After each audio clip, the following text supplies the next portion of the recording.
Hello friends, I Shalini welcome you all to Learners Academy। Data types and variables क्या होते हैं ये सीख लेने के बाद आज हम सीखने जा रहे हैं दो इम्पॉर्टेंट डेटा टाइप्स जिनको हम अपने मैक्रो में यूज़ करेंगे और ये डेटा टाइप्स हैं बाइट एंड इंटीजर।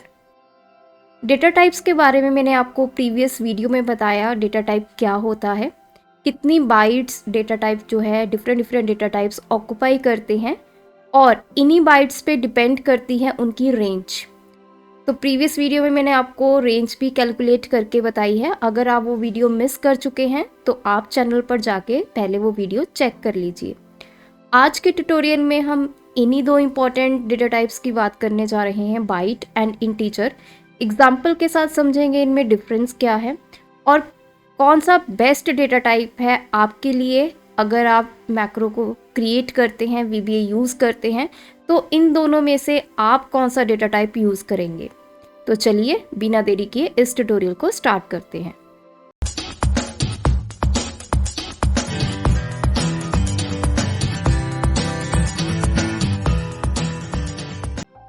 मैक्रो लिखने के लिए हम चलेंगे डेवलपर टैब में और यहाँ से सिलेक्ट करेंगे विजुअल बेसिक और इंसर्ट कर लेंगे हम यहाँ पे मॉड्यूल मेरा इंसर्ट हो चुका है और यहाँ पे हम सबसे पहले अपना सब प्रोसीजर ऐड करेंगे। तो अभी मैं अपने सब प्रोसीजर को नेम दे देती हूँ ABC। सबसे पहले बात करेंगे बाइट डेटा टाइप की। बाइट एक ऐसा डेटा टाइप है जो मेमोरी में सिर्फ एक बाइट स्पेस ही ऑक्यूपाई करेगा और जो उसकी रेंज होती है वो होती है 0 to 255। 0 मिनिमम रेंज है, मिनिमम वैल्यू, और मैक्सिमम वैल्यू है 255। यहाँ पे मैं आपको सबसे पहले एक छोटा सा प्रोग्राम से स्टार्ट करते हैं और प्रोग्राम क्या है, दो नंबर्स को ऐड करने का। अब मैं यहाँ पे सबसे पहले दो नंबर्स को डिक्लेयर करूँगी। जब भी आपने वेरिएबल्स को डिक्लेयर करना होता है तो उसके लिए जो आप कीवर्ड यूज़ करते हैं that is dim stands for dimension. और मैंने इन वेरिएबल्स का नाम ले लिया है A एंड B। आप वेरिएबल्स का नाम कुछ भी ले सकते हैं। मैंने अपनी प्रीवियस वीडियोस में मैं आपको बताया कि जब भी आपने वेरिएबल का नाम देना है तो उसके कुछ रूल्स हैं नाम देने के। तो वो रूल्स क्या हैं कि मिनिमम आपके 255 कैरेक्टर्स होने चाहिए, मैक्सिमम आपके 255 कैरेक्टर्स होने चाहिए। दूसरा रूल है कि जब आप कोई वेरिएबल लिखते हैं तो उसमें सबसे पहला जो कैरेक्टर है वो एक लेटर होना चाहिए, आप इंटीजर यूज़ नहीं कर सकते। तो बहुत सारे ऐसे रूल्स हैं। तो मैंने यहाँ पे दो वेरिएबल्स ले लिए हैं A एंड B। अब मैं इनको वैल्यू दूंगी। देखिए वेरिएबल्स को वैल्यू या तो आप यहाँ पे दे सकते हैं, जैसे मैंने A को वैल्यू दे दी 10, ठीक है, या फिर आपके पास ऑप्शन है, आप अगर ऐसे वैल्यू नहीं देना चाहते, आप चाहते हैं कि किसी सेल से यहाँ पे वैल्यू आए, तो उसके लिए आप क्या करेंगे, A इक्वल्स टू और यहाँ पे आप देंगे रेंज, किस सेल से वैल्यू आए, A1 सेल से, डॉट वैल्यू। तो इस स्टेटमेंट से क्या होगा कि A1 सेल में जो वैल्यू पड़ी हुई है वो किस में आ जाएगी, आपके वेरिएबल A में आ जाएगी। सिमिलरली आप B में कोई वैल्यू देना चाहते हैं तो इसी तरह मैं यहाँ पे लिखूंगी रेंज और यहाँ पे हम दे देते हैं A2 सेल में जो वैल्यू पड़ी है वो किस में आ जाएगी, वेरिएबल B में। तो अभी इसको हम थोड़ा सा मिनिमाइज करेंगे अपनी विंडो को। तो और यहाँ पे हम सेल A1 में वैल्यू दे देते हैं, उसकी जगह आप दे देते हैं 20 और A2 में वैल्यू दे देते हैं 30। तो यहाँ पे आप देख सकते हैं मैंने अभी यहाँ पे स्टेटमेंट लिखी है डिम A, B। अभी के लिए मैंने यहाँ पे ये नहीं बताया कि जो मेरे A और B हैं वेरिएबल्स तो मैंने डिक्लेयर कर दिए हैं, उनमें वैल्यू भी मैंने भेज दी है, लेकिन ये किस तरह के वेरिएबल्स हैं। तो यहाँ पे मैं लिखूँगी एज, सबसे पहले हम लेते हैं बाइट। तो मैंने इनको एज बाइट जो है वेरिएबल्स को डेटा टाइप डिक्लेयर कर दी है। तो बाइट जो है वो मेमोरी में सिंगल बाइट ऑक्यूपाई करती है, मींस A जब मेमोरी में जाके स्टोर होगा तो वो 1 बाइट मेमोरी लेगा। सिमिलरली जो B स्टोर होगा मेमोरी में तो वो भी 1 बाइट मेमोरी को ऑक्यूपाई करेगा। तो अब यहाँ पे देख सकते हैं दोनों में वैल्यूज़ चली गई हैं। तो मुझे ये देखना है कि A में कितनी वैल्यू गई है और B में कितनी वैल्यू गई है। उसके लिए आप क्या करेंगे, बेस्ट प्रोग्रामिंग वे क्या होता है, व्यू टैब में जाके आप यहाँ से लोकल विंडो ले आएंगे। ये मेरी लोकल विंडो है, इसको आप अपने अकॉर्डिंग एडजस्ट कर सकते हैं। तो इसमें क्या है, देखिए जैसे जैसे मैं अपनी इन स्टेटमेंट्स को एग्जीक्यूट करती रहूँगी तो आपको पता चलता रहेगा कि जो मैंने वेरिएबल्स लिए हैं उनमें क्या वैल्यू मैं दे रही हूँ। तो F8 की हेल्प से एक एक करके हम इन स्टेटमेंट्स को एग्जीक्यूट करते हैं। तो देखिए जैसे मैंने सब प्रोसीजर को एग्जीक्यूट अभी करना स्टार्ट ही किया है तो आप देख सकते हैं लोकल विंडो में आपका आ चुका है A एंड B, 2 वेरिएबल्स। अभी जो उनमें वैल्यू है दैट इज एम्प्टी, 0 वेरिएबल है। ठीक है, तो मैं नेक्स्ट स्टेटमेंट एग्जीक्यूट करूंगी। तो देखिए जैसे ही मेरी फर्स्ट स्टेटमेंट एग्जीक्यूट हुई, A is equals to range A1 dot value. अब A1 में कितनी वैल्यू है 20, ये वैल्यू कहाँ पे चली गई, A में। तो आप यहाँ पे दे सकते हैं A में कितनी वैल्यू चली गई है 20। तो ये विंडो बड़ी हेल्पफुल होती है, आपको ध्यान रहता है कि आपके वेरिएबल्स में क्या क्या वैल्यू जा रही है। मोस्टली जो VBA में प्रोग्रामिंग करते हैं वो इस विंडो को बहुत यूज़ करते हैं, डीबगिंग के टाइम पे ये विंडो बहुत यूज़ होती है। और अगर आप कोई कॉलेज स्टूडेंट हैं और इंटरव्यूज़ में अपीयर हो रहे हैं तो इंटरव्यू के लिए भी ये बहुत ही इम्पॉर्टेंट क्वेश्चन है। आपसे पूछा जा सकता है कि जब आप अपने कोड को रन करते हैं या डीबग करते हैं उस टाइम पे कौन कौन सी विंडोज़ का आप यूज़ करेंगे। तो लोकल विंडो वहाँ पे बहुत यूज़फुल है। तो मैं नेक्स्ट टाइम F8 प्रेस करूँगी तो देखिए यहाँ पे A और B में लोकल विंडो में वैल्यूज़ आ चुकी हैं 20 एंड 30।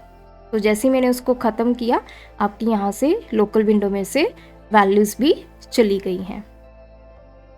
लोकल विंडो तभी काम करती है जब आप अपने कोड को डीबग करते हैं। डीबगिंग के टाइम आपके वेरिएबल्स में कौन कौन सी वैल्यूज़ जा रही हैं, क्या हो रहा है आपके वेरिएबल्स के साथ, वो सारा आपका वहाँ पे डिस्प्ले होता है। अब बात आती है कि इन दोनों वैल्यूज़ को हमने ऐड करना है। अब ऐड करके आप रिजल्ट भी किसी न किसी वेरिएबल में स्टोर करोगे। तो मैं यहाँ पे लिख लेती हूँ कॉमा, तो मैं एक थर्ड वेरिएबल मैंने ले लिया दैट इज C। उसकी भी डेटा टाइप मैंने क्या बना दी, बाइट। मैं यहाँ पे स्टेटमेंट लिखूंगी C equals to A plus B। A और B दोनों ऐड हो जाए और उसकी वैल्यू कहाँ चली जाए, C में चली जाए। अब C में वैल्यू तो चली गई है लेकिन उसको डिस्प्ले भी करना है। तो मैं यहाँ पे रेंज, आपने उसकी वैल्यू को कहाँ पे डिस्प्ले करना है तो मैं A3 सेल में डिस्प्ले कर देती हूँ। A3 dot value equals to C। तो इस स्टेटमेंट से क्या होगा, जो भी C में वैल्यू पड़ी होगी वो कहाँ चली जाएगी, A3 सेल में चली जाएगी। तो ये करेगा इन दोनों को ऐड और वैल्यू कहाँ स्टोर होगी, A3 में। तो दोबारा से हम F8 की हेल्प से इसको रन करके देखते हैं और आप भी साथ साथ में ये चेक करते रहिए आपकी लोकल विंडो में वेरिएबल्स डिस्प्ले हो रहे हैं। तो देखिए यहाँ पे उसने 3 वेरिएबल्स ले लिए हैं A, B एंड C। तो सबसे पहले A में वैल्यू आ चुकी है 20, B में वैल्यू आ चुकी है 30 और C में वैल्यू आ चुकी है 50। इन दोनों का सम हुआ और वैल्यू किस में आ गई है, C में। तो यहाँ पे देखिए लोकल विंडो में C में 50 वैल्यू आ चुकी है।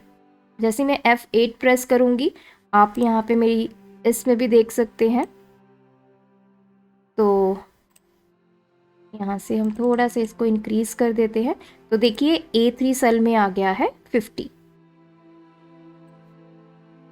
और इसको अब हम ख़त्म करेंगे, F8 करेंगे तो हमारी जो डीबगिंग है वो कंप्लीट हो गई है।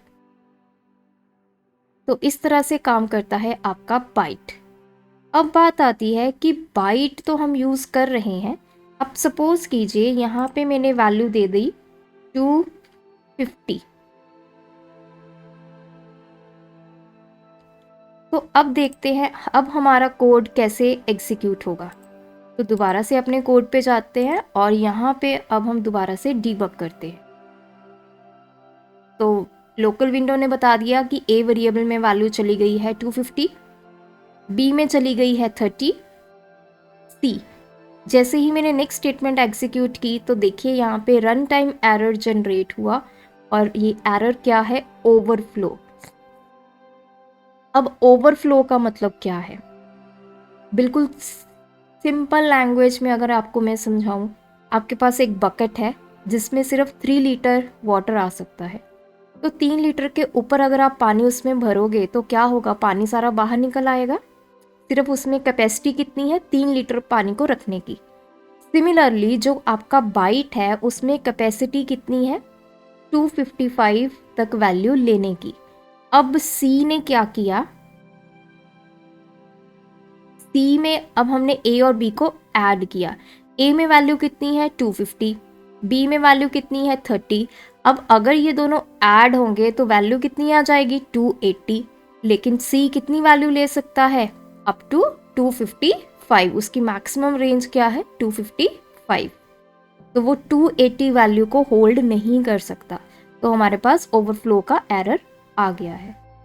तो इसी वजह से हम यहाँ पे इसकी वैल्यू को करेंगे कम। तो मैंने यहाँ पे ले ली 230। अगर मैं 230 में 30 ऐड करूँगी 260 हो जाएगा, फिर से वो ओवरफ्लो देगा। तो हम यहाँ पे 200 कर देते हैं। अब 200 प्लस 30 230 हो जाएगा। तो दोबारा से देखते हैं अपने कोड को, कैसे आप कोड को एग्जीक्यूट करेंगे।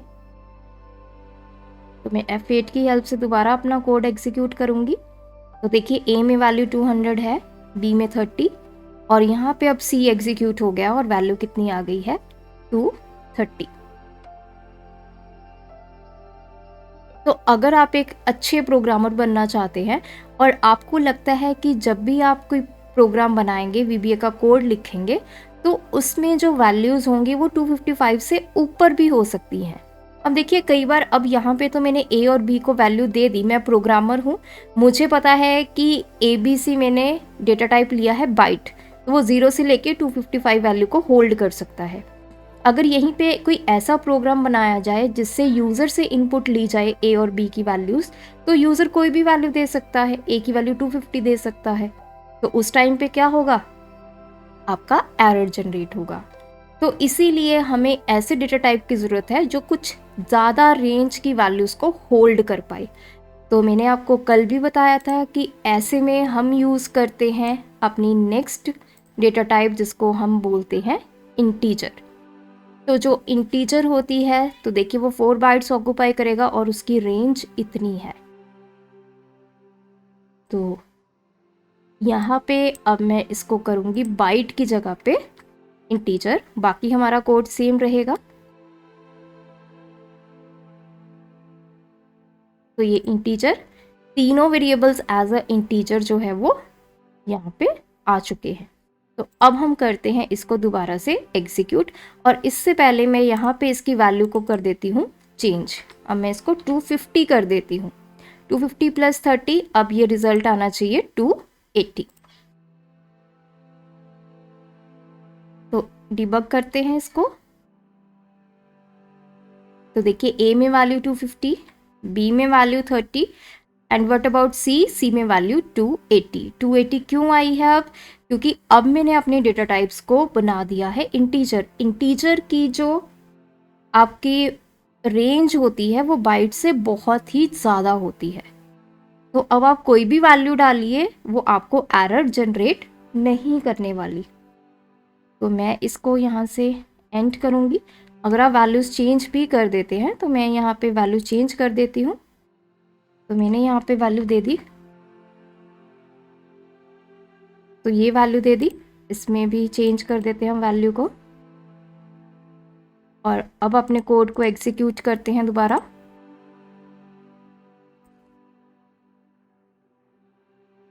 तो देखते जाइए वैल्यूज़ कैसे चेंज हो रही हैं लोकल विंडो में।